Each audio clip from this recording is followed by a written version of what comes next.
Halo guys, thank you udah mau nonton video ini. Kali ini aku mau bahas kecelakaan reaktor nuklir terburuk dan terparah, yaitu kecelakaan reaktor nuklir yang ada di Chernobyl. Hingga kini Chernobyl masih tercemar limbah radioaktif. Reaktor Chernobyl masih menghasilkan radiasi dan wilayahnya pun nggak bisa ditempati oleh manusia sama sekali. Dan kabarnya banyak hewan di sana bermutasi karena efek radiasi yang ada di Chernobyl ini. Tapi sebelum ke pembahasan, bagi kalian yang belum subscribe, klik tombol subscribe-nya di bawah. Jadi kronologinya, pembangkit listrik tenaga nuklir yang terletak di sebuah kota kecil di dekat Pripyat dan masuk wilayah Ukraina. Perlu ketahui bahwa pada saat itu Ukraina masih menjadi bagian dari Uni Soviet. Karena dibangun di kota kecil pada saat itu, banyak yang enggak kenal bahkan bagi orang Ukraina itu sendiri. Dan diperkirakan pembangkit listrik tenaga nuklir ini dibangun pada tahun 1970-an. Rencana awalnya mereka akan memiliki 4 reaktor nuklir yang masing-masing akan menghasilkan 1000 megawatt. Dengan begitu, reaktor ini mampu menyuplai sampai dengan 10% dari kebutuhan listrik ukurannya pada saat itu. Reaktor pertama selesai dibangun pada tahun 1970-an, yang kedua 1979, yang ketiga tahun 1981, dan yang keempat selesai dibangun pada tahun 1983. Tipe reaktor yang dibangun adalah RBMK-1000, yaitu reaktor air mendidih yang oleh ilmuwan disebut dengan boiling water reactor. Untuk mendinginkan reaktor, mereka mengambilnya dari sungai yang terlebih dahulu didestilasi air. Itu juga akan dialirkan secara vertikal dan dipanaskan dalam reaktor yang nantinya akan menghasilkan uap bertekanan tinggi. Nah, jadi uap inilah yang akan memutar turbogenerator pembangkit listrik reaktor RBMK-1000-nya yang digunakan pada saat itu. Tergolong masih baru dan belum lama dikembangkan, reaktor ini diklaim unggul dan efisien dibandingkan tipe lainnya, yaitu di angka 34%. Namun masih banyak kelemahan dari reaktor ini yang pada saat itu masih belum bisa disempurnakan. Kelemahannya adalah gelembung air dalam pendingin yang muncul pada saat pembentukan uap. Nah, gelembung itu meningkatkan jumlah neutron lambat yang mengakibatkan reaktor tidak stabil dalam daya rendah. Kelemahan lainnya adalah ketika batang kendali yang tersusun dari grafik dan ruang kosong berisi air. Dikatakan terdapat peningkatan daya temporal ketika pertama kali batang kendali masuk ke dalam reaktornya. Dan jika batang pengendali itu gagal masuk, maka reaktor tidak bisa mati, justru dayanya akan semakin melambung tinggi. Dan masih banyak lagi permasalahan teknis lainnya, utamanya pada bagian pendingin, apalagi reaktor ini harus dialiri pendingin terus-menerus. Nah, meskipun dalam keadaan mati, sedangkan generator pompa pendingin otomatis baru akan menyala 40 detik setelah reaktor mati. Tentunya dikhawatirkan dalam jeda itu terjadi lonjakan panas.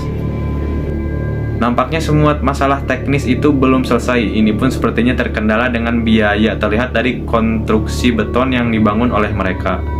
RBMK-1000 hanya dilindungi oleh total lapis dinding, di mana seharusnya dinding beton dibangun bergana sampai dengan 5 lapis. Tujuannya adalah meminimalkan terlepasnya radiosotop jika terjadi sebuah insiden. Di sini masalahnya makin menjadi karena dengan semua masalah teknis yang ada, mereka itu ditugaskan di tempat tersebut ternyata enggak berpengalaman sama sekali ya dalam mengoperasikan reaktor bertenaga besar. Insinyur kepala hanya pernah bekerja di PLTU dan hanya Anatoly yang pernah bekerja di reaktor. Itu pun reaktor berdaya rendah. Singkat cerita, mereka pun bersiap untuk melakukan pengujian yang akan dilakukan tanggal 25 April tahun 1986.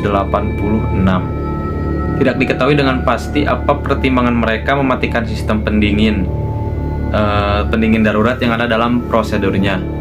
Hal itu tidak diperbolehkan di tengah upaya untuk menurunkan daya.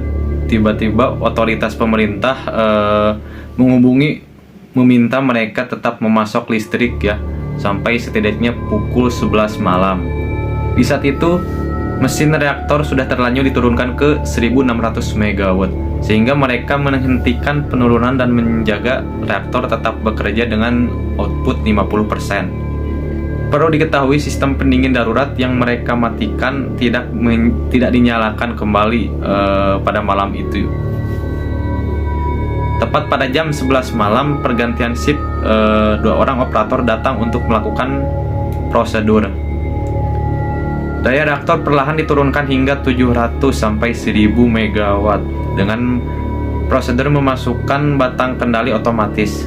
Kedua kru yang sepertinya nggak begitu paham ya tentang reaktor, jadi mereka nggak menyadari bahwa penurunan daya terlalu cepat, dan ketika menyadari pun mereka beranggapan itu adalah kegagalan sistem, sehingga kedua operator itu kembali menaikkan batang kendali otomatis, sebuah langkah yang sangat menyalahi prosedur lah, jadi kayak gitu. Nah, puncaknya pada pukul 1 lewat 23 menit ketika operator menutup atap ke turbo generator yang berimbas penurunan pasokan pendingin ke reaktornya. Dengan cepat reaktor mengalami lonjakan daya tinggi sementara pendingin darurat sudah mereka matikan dari awal. Nah, terjadilah lonjakan daya secara liar hingga membuat operator menjadi panik. Operator mencoba menekan tombol scram berharap batang kendali bisa kembali masuk ke dalam reaktor. Namun prosedur itu membutuhkan waktu 20 detik, sedangkan lonjakan daya terjadi dengan cepat dan sangat liar, naiknya sampai 10 kali lipat. Ketika daya sudah memuncak, seluruh komponen menjadi rusak, bahkan meleleh ya, dan puncaknya ledakan besar pun terjadi dan menjebol beton reaktor untuk pertama kalinya dalam sejarah. Reaktor bertenaga besar pun melepaskan radiosotop ke lingkungan sebesar 5,4 ton. Bahkan WHO pun menyebut ada angka yang lebih lagi, yaitu 9 ton. Angin pun langsung membawanya ke beberapa negara kawasan seperti Belarus, Skandinavia, Swiss, Italia, Prancis, dan Inggris. Jumlahnya pun diperkirakan 160 kali lebih besar dari bom atom Hiroshima dan Nagasaki. Sebanyak 31 orang langsung meninggal di tempat, dan api yang berkobar berakibat ledakan menyala sampai 9 hari. Jadi 9 hari itu api menyala terus, nggak padam-padam. Segala upaya dan usaha dikerahkan untuk memadamkan api itu. Bahkan nahasnya tim pemadam kebakaran yang datang untuk membantu petugas reaktor itu juga ikut terpapar radiasi, dan hampir semuanya meninggal di 3 minggu kemudian.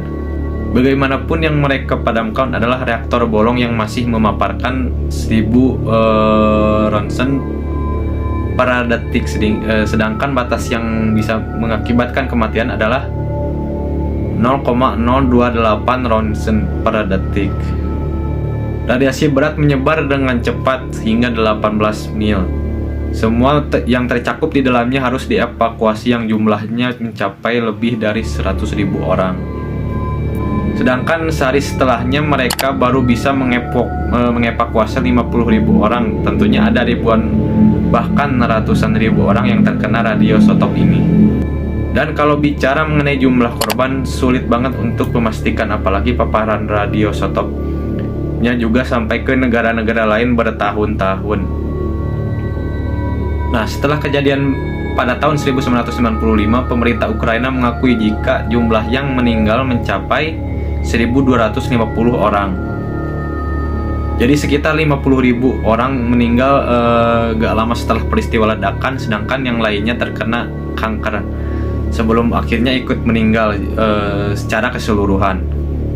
WHO memperkirakan ada sekitar 6,6 juta orang terpapar radiasi akibat ledakan, dan wilayah tersebut gak bisa dihuni selama 3.000 tahun yang akan datang. Bahkan sampai dengan 20.000 tahun, wah lama banget ya. Itu menurut para peneliti. Artinya mungkin butuh 733 generasi agar wilayah itu bisa kembali dihuni oleh manusia. Jadi ledakan reaktor di Chernobyl adalah bencana nuklir terburuk sepanjang umat manusia, namun tidak bagi alam. Bencana ini seolah merasa kondisi alam dengan melakukan seleksi secara alami, meski di awal terjadi kerusakan akibat kontaminasi nuklir. Namun alam pulih lebih cepat dari yang diperkirakan. Muncul keanekaragaman hayati khususnya bagi satwa yang hampir punah seperti ling Eurasia dan bison Eropa. Jadi populasinya mereka itu berkembang biaknya lebih cepat dan banyak. Nah, begitupun dengan populasi serigala yang ada di sana, yang jumlahnya juga ikut naik bahkan sampai 7 kali lipat. Oke, segitu aja penjelasan mengenai kecelakaan Chernobyl. Nah, bagi yang belum subscribe, silahkan klik tombol subscribe-nya di bawah. Bye.